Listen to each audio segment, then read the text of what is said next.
Hello guys, সকালবেলাটা দর্শন করাচ্ছি গোপীনাথজির দর্শন তোমরা করো, আমিও করে নিই। সবাই বলো রাধে রাধে রাধে রাধে বলে আজকের ভিডিওটা শুরু করছি। আজ ভিডিও গোপীনাথজির, পুরো ভিডিওটাই গোপীনাথজিকে নিয়েই। এদিকে হনুমানজিরও দর্শন করে নিলাম। তো আজ থেকে গোপীনাথজির ভাগবত পাঠ শুরু। এখনও শুরু হয়নি, শুরু হবে দুপুর 2টো থেকে।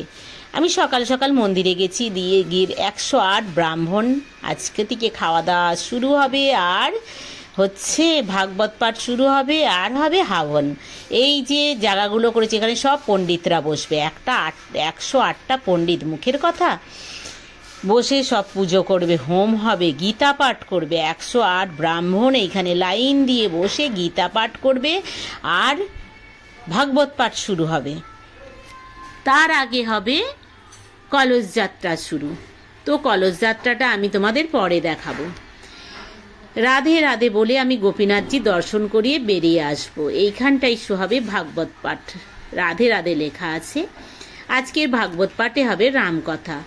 সেটা যখন শুরু হবে সেইটাও আমি তোমাদেরকে দেখাবো। আজ শুরুবাতের আয়োজনটা খালি দেখাচ্ছি তোমাদের।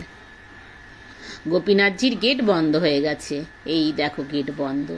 তো এবার সবাই বেরিয়ে যাবে, আমিও বাইরে বেরিয়ে চলে আসছি। ভগবানকে প্রণাম করে, ভাই আবার যেন কালকে তোমার কাছে আসতে পারি বাবা গোপীনাথ, এই বলে আমি বাইরের দিকে বেরিয়ে আসছি।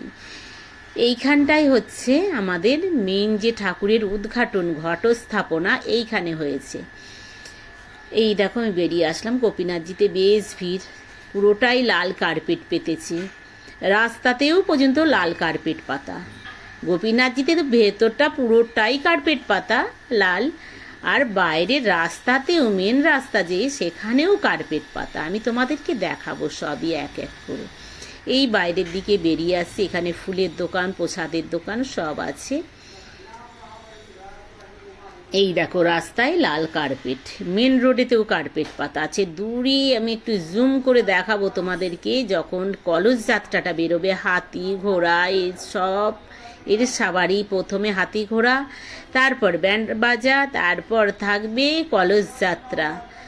বিরাট কলস যাত্রার আয়োজন। যখন কলস যাত্রা বেরোবে আমি চেষ্টা করব তোমাদেরকে দেখানোর জন্যে। আমি একটু এগিয়ে যাচ্ছি যে তোমাদেরকে যাতে দেখাতে পারি একটু কাছ থেকে হাতি ঘোড়া। দেখি আমি পারি নাকি তোমাদেরকে। কত বড় হাতি আসছে, ওমা আমার তো দেখেই ভয় লেগে যাচ্ছে। হাতি, আর ওইদিকে ঘোড়া, উট সব লাইন দিয়ে আছে। এই দেখো হনহনিয়ে হাতি আসছে। হাতি দেখলে আমার তো প্রচুর ভয় লাগে। যে কত ভিডিও দেখেছি, হাতি এসে সুর দিয়ে ধাক্কা দিয়ে ফেলে দেয়, পেটে পা তুলে দেয়। এদিকে এবার ঢোল বাজছে গোপীনাথজির গেটের সামনে, ব্যান্ড বাজা একদিকে বসে আছে, ঢোল বাজছে। ঢোলের তালে তালে কতগুলো মেয়ে নাচছে। আমাদের এখানে অবাঙালিরা তো একটু কিছু হলেই নাচানাচি এদের শুরু হয়ে যায়। এই দেখো এদের ঢোলের তালে তালে নাচ শুরু হয়ে গেছে রাস্তাতেই। তো সত্যিই ভালো লাগে, আমার তো খুব ভালো লাগে এইসব নাচ গান দেখলে। আমারই মনে হয় আমিও নাচি। ঠিক আছে ভাই, গোপীনাথজির দর্শন করলাম, তোমাদের কত কিছু দেখাতে পারলাম। এইবার আমি বাড়ির জন্যেই রওনা দিলাম। আজকের রাস্তাঘাটে গাড়ি বন্ধ করে দিয়েছে, যেহেতু গোপীনাথজির কলস যাত্রা বেরোবে। রাস্তা একদম বন্ধ, গাড়ি ঘোড়া বন্ধ করে দিয়েছে। এখানে পুলিশ গার্ড দিয়ে দিয়েছে যে যাতে না গাড়ি ঘোড়া চলতে পারে। গাড়ি একদম বন্ধ যতক্ষণ জুলুস থাকবে। অন্যদিকে রুট চেঞ্জ করে দিয়েছে। তো আমি এবার বাড়ির জন্য রওনা দিয়েছি। আমার ভিডিওটা কেমন হয়েছে একটু লাইক কমেন্ট করে দিও, আর ভিডিও দেখার জন্য থ্যাংক